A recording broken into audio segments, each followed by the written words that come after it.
তোমরা চারটা জিনিস দেখা বিবাহ করবা। তুনকাহুল মারআতু লিআরবাইন ওয়ালিমালিহা ওয়ালিহাসাবিহা ওয়ালিজামালিহা ওয়ালিদীনিহা ফাজফার বিজাতিদ্দীনি তারিবাত ইয়াদাক। কলিজার টুকরা যুবক ভাইয়ারা, মায়ার নবীজি বলেন চারটা জিনিস দেখা তোমরা বিবাহ করবা। এখন তো যুবক নবীজির হাদিস মানবে, ওয়াজ নসিহত শুনবে দূরের কথা, ফেসবুকে মেসেঞ্জারে টপ SMS করে যাকে মন চায় তাকেই করে নিয়ে আসে। মারেও জিগায় না, বাবারেও জিগায় না। এরকম সন্তান আপনাদের এলাকাতে নাই, অন্য এলাকাতে আছে না নাই?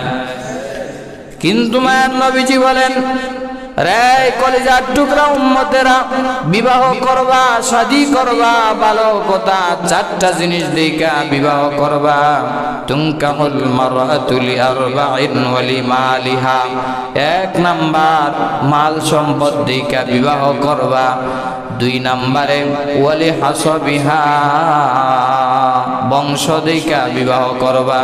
তোমার বংশের সাথে মিল আছে কিনা, তোমার স্ট্যাটাস সাথে মেয়ের স্ট্যাটাসের মিল আছে কিনা, কুফু মিলতেছে কিনা। তিন নাম্বারে ওয়ালি জামালিহা, সুন্দরী রূপসী দেইকা বিবাহ করবা। চার নাম্বারে মায়ার নবীজি বলেন ওয়ালি দীনিহা, ধার্মিক কিনা, মেয়েটা নামাজি কিনা, দিনদার কিনা, মা ভালো কিনা, বাবা ভালো কিনা, ধার্মিক দেইকা মেয়েকে বিবাহ করবা। আর মায়ার নবীজি বলেন ফাজফার বিজাতিদ্দীনি তারিবাত ইয়াদাক, মালও আছে, সম্পদও আছে, সুন্দরীও, আবার বংশ ঠিক আছে, কিন্তু ধার্মিক নাই, মেয়েটা নামাজ পড়ে না, কোরআন পড়তে জানে না, তাহলে রসুল বলেছেন তুমি ধ্বংসের দিকে হাত বাড়াইলা, তুমি ধ্বংস হয়ে যাইবা।